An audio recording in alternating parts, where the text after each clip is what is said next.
Discussion today is importance of Bhagavad Gita in one's life. The reason I chose this topic because as we know this month is the book distribution marathon month. So devotees are out on streets all over the world to distribute Srila Prabhupada books and to distribute the message of Bhagavad Gita to the millions across the globe. So that's why maybe I thought I should speak on this topic. What is the importance of Bhagavad Gita in one's life?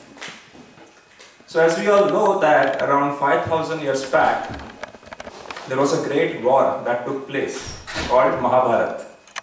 It was a war between the two brothers, the Pandavas and Kauravas, in the Kuru dynasty. It was a war that was fought between religion versus irreligion.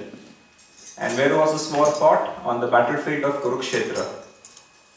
Srila Prabhupada writes, that where is Kurukshetra, how to get to Kurukshetra. From Delhi, if you catch a bus from the Kashmiri gate, then you take a bus all the way to Ambala. After 2 hours, you will reach a place called Kurukshetra. And on that place, the great Mahabharata war was being fought. So this Mahabharata war, if you see, it had 18 Akshaguni divisions. I will explain what Akshaguni is. So out of those 18 Akshaguni divisions, 7 divisions were on the side of Pandavas. So Pandavas had 7 Akshagunis. And the Kauravas, led by Duryodhana, they had 11 Akshagunis. So Akshaguni, it is described as, I will give the breakdown.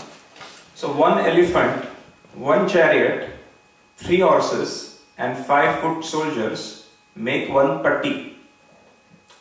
Okay, 3 such pattis, 1 make Senamukha. 3 such Senamukhas make 1 Gulma. 3 such Gulmas make 1 Gana. 3 such Ganas make 1 Vahini. 3 such Vahinis make 1 Prutha. 3 such Prutha make 1 Chamu. 3 such Chamu make 1 Ankini. And 10 such Ankinis make 1 Akshagunis. So 1 Akshaguni in all has 21,870 chariots, 21,870 elephants, 65,610 cavalry, 109,350 infantry soldiers. So that is 1 Akshaguni. So Pandavas, they had 7 such Akshaguni on their side. Whereas the Kauravas, led by Duryodhana, they had 11 such Akshagunis on their side. So if you compare the strength of Pandava army versus the Kaurava army, the strength of the Kaurava army was much better, far superior than the strength of Pandava army. However, all the signs of victory were on the side of Pandavas. That's why we find the first shloka of Bhagavad Gita where Dhritarashtra makes a question. Right? He asked the question in a very inquisitive manner. He was very much anxious. So he begins the Bhagavad Gita first shloka. What does it say? Dharmakshetre Kurukshetre Samaveta Yudsava Mamaka Pandavaschaya Kim Akurvata Sanjaya. He says Dharmakshetre Kurukshetre. That means Dharmakshetra. So Dhritarashtra knows that this war which is going to take place will be fought on Dharmakshetra. On this battlefield of Kurukshetra, there were many wars that were fought. And always Dharma was victorious. So Dhritarashtra somewhere knew that Dharma is on the side of Pandavas. But however, he was so attached to his son Duryodhana that he secretly desired that Duryodhana should win. So he was anxious. Okay, he was in 2 minds. And that's why he asked Sanjaya this question. And that is the first shloka of Bhagavad Gita. So even though the strength of Kaurava army was much higher than the Pandava army, the Pandavas had all the symbols or the signs of victory. The first sign of victory was the war was fought on Dharmakshetra. And as we just discussed, that always Dharma was victorious. Always. So that was the first sign in favor of Pandavas. The second sign of victory was the Gandiva bow that Arjuna had. this Gandiva bow was a very special bow. You know, this bow was created by Brahma, our creator of the whole universe. And he had this bow with him for 1000 years. Then he passed over that bow to Prajapati, who kept that bow with him for another 500 years.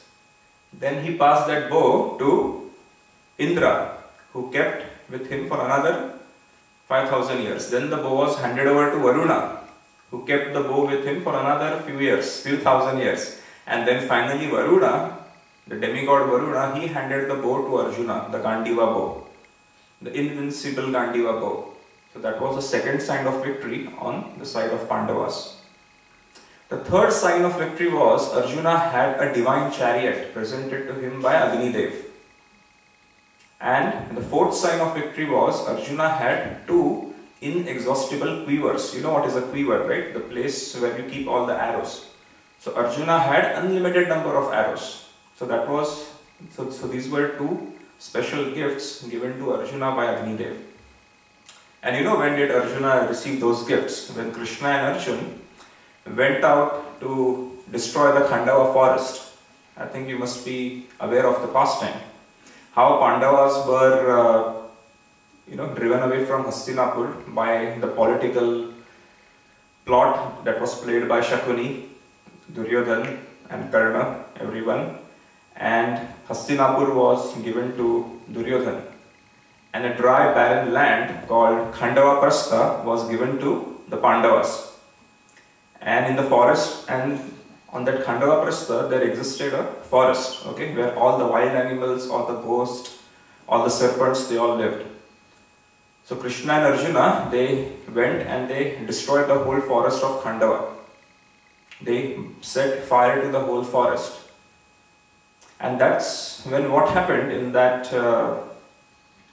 fire was, there was a snake bird called Takshaka who was living there in the forest of Khandava.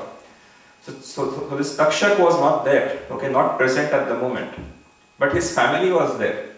And his family died in the fire. So then Takshaka wanted to take revenge on the Pandavas. So during the war, he became a weapon in the quiver of Karna.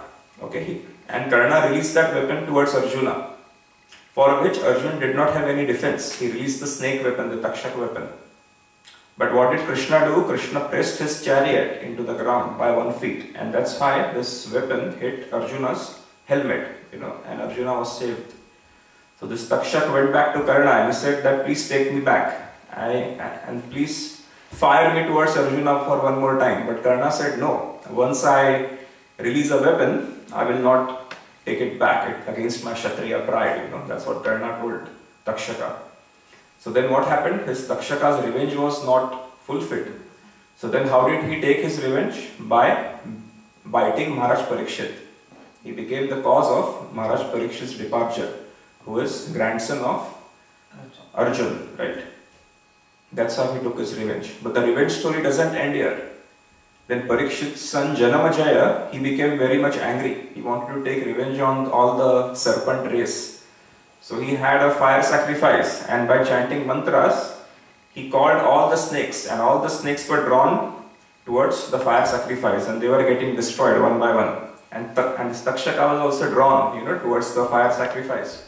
But then Indra had to stop this revenge, this revenge battle, and make peace. So Indra had to intervene. So this is the story. So the Pandavas had, Arjuna had this chariot which was given by Agnidev after they destroyed the Khandava forest, and he was given a quiver. Then they had another victory symbol. What was the victory symbol? They had Hanumanji. Okay, on the chariot of Arjuna there was a flag, and on that flag it was Hanumanji. So Hanumanji manifested into the flag of Arjuna. And wherever there is Hanumanji, there has to be Sri Ram, and there has to be victory, right? And the most important symbol or the victory sign on the side of Pandavas was, any guesses? Krishna. Yes, you're right. They had Krishna onto their side. The last shloka of Bhagavad Gita says, Yatra Yogeshwara Krishno, Yatra Partho Dhanurdaraha, Tatra Shrira Vijayo Bhutir Dhruva Nitir Matir Mama. What does it mean? It means wherever there is Krishna, the master of all mystics, and wherever there is Arjuna, the supreme most archer, there has to be Tatra Shrira. Shrira means opulence. There has to be opulence. Vijaya, there has to be victory. Bhutir means extraordinary power. And Dhruva Nitir means morality. Nitir means morality. So it is said in, that's what the last shloka of Bhagavad Gita says. So where there is Krishna, where there is Arjuna, there has to be opulence, victory, extraordinary power and morality. So Pandavas had all these victory symbols on their side. So then Arjuna told Krishna that, you please take my chariot in the middle so that I can see both the armies. Okay, I can observe the armies very carefully who have assembled on this battlefield. And when Arjuna came to the middle of the battlefield, he saw that the two armies on the other side appeared to him like two huge oceans. He couldn't figure out where is the start and where is the end. They were like just huge two oceans. And Arjuna saw on the other side of the Kaurava army, he saw his grandfather Bhishma. Now next to Krishna, the dearmost person to Arjuna was his grandfather Bhishmadev, this Bhishma Pitama. So he saw his grandfather. Then he saw his teacher Dronacharya. Then he saw all his friends, all his relatives, all his cousins on the other side. And his heart was overcome with compassion. His heart was overcome with some weaknesses. And then Arjuna told Krishna that, what is the point of killing all my relatives, all my friends? Even if I get the kingdom, how can I enjoy this kingdom tainted with the blood of my relatives? So Arjuna told Krishna that my hands are shaking, my throat is drying up, Gandiva is slipping from my hand. And in a very dejected and a morose condition, Arjuna sat down, he kept his Gandiva bow aside and told Krishna, I shall not fight. And then he surrendered to Krishna and he said, Krishna, please, I am a surrendered soul to you. I am your devotee. So please instruct me. And then Krishna, he began the Bhagavad Gita. And he narrated the whole Bhagavad Gita to Arjuna. And after Arjuna heard all Bhagavad Gita from Krishna, he got up and he said, yes Krishna, I shall obey your order and I shall fight. Okay, so this is just a Bhagavad Gita in a nutshell. So if you see the other scriptures like Bible begins with, or rather the 10 commandments of Bible are more popular, right? They say thou shalt not kill, thou shalt not fight, thou shalt love my neighbors, that's what Bible teaches. Even the other scriptures, they teach about, say peace, being nice to others, loving one another. But what is so unique about Bhagavad Gita is that Bhagavad Gita is the only scripture that is being told on the battlefield, and the first instruction that Bhagavad Gita gives is to fight. You kill, So how can then there be a scripture that begins with an instruction, you kill someone? Isn't it propagating a sort of a non-violence? And yet this is considered to be the greatest scripture. If you live by the principles of Bhagavad Gita, your life will be perfect. So what is that? What is the secret? What is the mystery behind Bhagavad Gita? So that's why Bhagavad Gita has created a tremendous amount of interest among the scholars, among the philosophers, among the scientists all over the globe. That what is so mysterious about Bhagavad Gita? It begins on a battlefield and it tells you to kill, and still it is called like the best scripture, for the humanity. So that's why we find Bhagavad Gita to be the second most, after Bible, it is the second most distributed and widely read scripture. That is Bhagavad Gita. And if we continue distributing more and more Bhagavad Gita, soon Bhagavad Gita will be number one, And yes, by Srila Prabhupada's mercy, by Chaitanya Mahaprabhu's prophecy, it will happen soon. It will be number one most widely circulated, distributed and most widely read scripture in the world. So that has created a lot of mystery. So hence Bhagavad Gita is called as open secret. Why it is called open secret? It's called open because this Bhagavad Gita is available, right? If you meet any of our book distributors, you can always pay some Lakshmi and get some Bhagavad Gita. So it's easily accessible. But why it is called secret? Because not everyone and anyone can understand this Bhagavad Gita. That's why it is a secret. There has to be a certain process that one must follow to understand Bhagavad Gita. Okay? And Bhagavad Gita is all about, it gives you how to perfect your life. It has answers to so many questions about life. Right? So why people don't take Bhagavad Gita so seriously in their life? Because first of all, if you ask people that what is your opinion about life, okay, different people will have different answers. Correct? It's a very subjective subject matter about life. Life according to one person may not be the same for a life to a different person. The Niti Shastra by Chanakya Pandit gives an example that there was one nice young woman walking on the street, and there were three people who were observing that woman.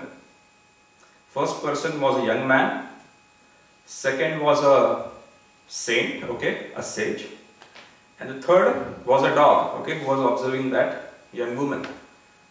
So the first person, the young man, said that, wow, she's so beautiful, she's so charming, when can she be mine? So that young man was thinking like that. The sage, after seeing that woman, was thinking, oh, she is just like a glossy bag, okay, of flesh. That's how the sage was thinking, when he saw the young woman. How did he describe that she is like a glossy bag, filled with all sorts of obnoxious substances. A bag is a bag, right? Whether it's a 1 rupee bag, if you go, say, I say rupee because I'm from India, okay, what comes out is rupee. So even if it's a 1 kroner bag, or if it's like a 100 kroner bag, like if you go on some airlines, right, Lufthansa, you get like a bag, it is very glossy and very, top class, top quality bag. So even if it's a 1 kroner bag or 100 kroner bag, if it contains rotten apples, does it make any difference? It doesn't make. So the sage was describing that, oh, a bag, a glossy bag of flesh, walking. And the dog, after watching that woman, was saying that when this movable object will become immovable so that I can have a nice feast. So this is what the dog was thinking. So here there is one object, but three different people having three different perspectives. That is what life is all about. So every person has his or her opinion about life. Right? For example, if you ask a single man, what is life? He will reply, very boring without a wife. Right? That's how a single man will reply. A husband who has a nagging wife, if you ask that husband, what is life? He will say, life is like walking on the edge of a knife. If you ask a financial analyst on the Wall Street, who is storming and who is foaming, slogging very, very hard, you ask him, what is life? He will say, life is strife. You ask a young man who is waiting the 18th birthday present from his father, you ask him what is life, he will say, life is like a motorcycle bike, He will say. If you ask a celebrity, okay, who is living in a world of glamour, what is life? You will get a reply, ask Mike. Mike means Mike Tyson, okay. So ask him what is life. Mike Tyson now wants to be a reformed man in his next life, okay. That's the press conference or the press release that he gave. So different people have different opinion, about this life. And people are so caught up in their daily routines that they have very little time to understand about what Bhagavad Gita is, what Bhagavad Gita is all about. Right? And then why is not, we all know that Bhagavad Gita is such an important scripture. Correct? Because Bhagavad Gita is not subjected to only this lifetime. It's beyond birth and death. It has answers to the questions like, who am I? What is my relation with Lord? Why I am suffering in this world? Right? I am not this body, but I am this spirit soul. So Bhagavad Gita has answers to all this question. So it is so important. It's such an important medicine to end to all the sufferings in this world. But why people are not, say, reading Bhagavad Gita? Or why don't people have the importance, or they understand the importance of Bhagavad Gita? Because if Bhagavad Gita was really important to the people, you would have expected so many people, right, coming to the temple and reading Bhagavad Gita. The main reason that people don't understand the importance of Bhagavad Gita because there is no awareness of Bhagavad Gita created. And the reason people don't have awareness because first of all they don't know about Bhagavad Gita at all. Okay, they don't know anything about Bhagavad Gita. And those who know about Bhagavad Gita, the so-called scholars, the so-called philosophers, they have a lot of misconceptions about Bhagavad Gita. So if you have so many misconceptions and doubts about Bhagavad Gita, how can one understand the importance of Bhagavad Gita? Correct? That's the logical reasoning. So now, for the next 30 minutes, we'll try to understand what are the most common misconceptions about Bhagavad Gita. Because unless and until these misconceptions are not clear, one will not appreciate the importance of Bhagavad Gita. There can be so many misconceptions. But if you see the popular misconceptions, there are few of them which we will just discuss. Okay? So the first misconception is that most people think that Bhagavad Gita is imaginary. It's a twist of imagination. So this Bhagavad Gita doesn't exist, Krishna doesn't exist, Arjuna doesn't exist, this Mahabharata war was not fought, so this is all imaginary. Okay, that is the first misconception and the most common misconception people have.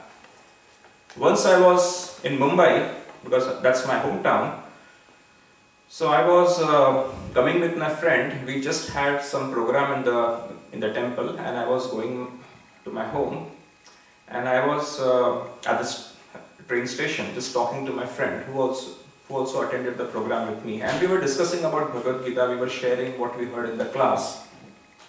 So suddenly one man came, okay, and he interrupted our conversation, and he said that, "What are you talking about Bhagavad Gita? This Bhagavad Gita is being made by us, people like us. Some man must have written Bhagavad Gita." So that man started arguing that, were you present when Lord Krishna spoke this Bhagavad Gita to Arjuna on the battlefield of Kurukshetra? Did you see Krishna speaking Bhagavad Gita to Arjuna? Did you hear their conversation? So how can you believe that Bhagavad Gita exists? Right? This was the question he asked. And this is not the question that this man had. So many people might be having this sort of a question. They might ask the Hare Krishnas, they might challenge the Hare Krishnas on the street that, were you present when Krishna spoke this Bhagavad Gita to Arjuna? And now you are telling us to believe in a book, in a scripture that was narrated 5,000 years back. Why should we believe? This question can be asked. We can be challenged with this sort of questions. But first of all, one must try to understand is that to understand this scripture of Bhagavad Gita, one must have that faith. Okay? One must have faith. There are three ways that a person acquires knowledge.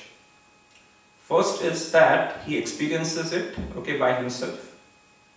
Okay? Second thing is that he makes some observations and makes some inferences, and that's how he gains the knowledge. And third is that he gets the knowledge by hearing from an authority, and he has some faith in that authority. That's how the person gets the knowledge. Okay, so there are three ways. The first way is that you observe. The second way is that you come to a conclusion. Okay, but the first and the second way of gaining knowledge, they are not correct. Okay, they are imperfect because our senses are imperfect. Right? For example, I cannot see what is behind this wall. Why? Because my senses are imperfect. But I cannot come to a conclusion that there is no one standing behind this wall. There might be someone standing behind this wall, and I may be wrong in my observation, right? So this way of gaining knowledge is not correct.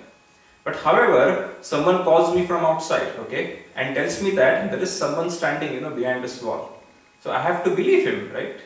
And I have to have faith in his words. Then I can come to an understanding that, okay, someone is there standing behind this wall. So similarly, one must have faith on the words of the scriptures, right? And one must not question that, were you present when Krishna spoke Gita to Arjuna? So my friend, who was very clever, okay, in arguments, he replied to that person, okay, on the station, and he replied, he gave a very intelligent reply. I mean, just see how Krishna empowers you, at right time, when you are really surrendered to Krishna. So my friend, he asked that man, sir, may I ask you one question? So what is your educational background? Did you study science? Did you study physics? So he said, yes, I studied physics. Well, I'm an engineer. So my friend asked him a question that, do you believe in the Newton's law of motion? In physics you studied Newton's law of motion. So he said, yes, I studied. So then he asked that, were you present when Isaac Newton wrote the first paper on gravity? Were you present? Did you see Isaac Newton first of all? So he said no. Then how do you believe that there existed a person called Isaac Newton? You believed because you had faith on the words of the professors, right?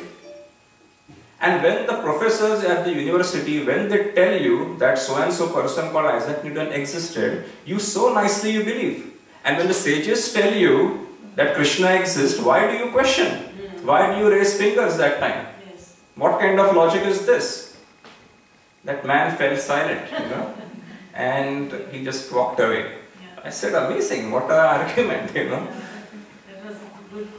Right? I mean, what kind of logic is this, But there might be some clever people who might say that, who might go further and say that what Isaac Newton has done, okay, I mean, he has given us the laws of gravity, and there is an experiment behind it, right? For example, if you want to calculate the value of acceleration due to gravity, okay, so you just drop a ball and you calculate the time it takes to reach the ground, and then you can calculate the value of gravity, right? 9.8 meters per second square.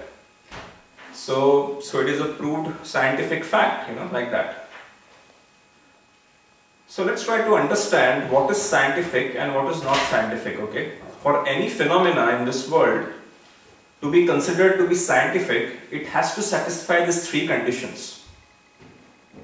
The first condition is that if I conduct an experiment at a certain place or under certain conditions, I should get a certain result, okay?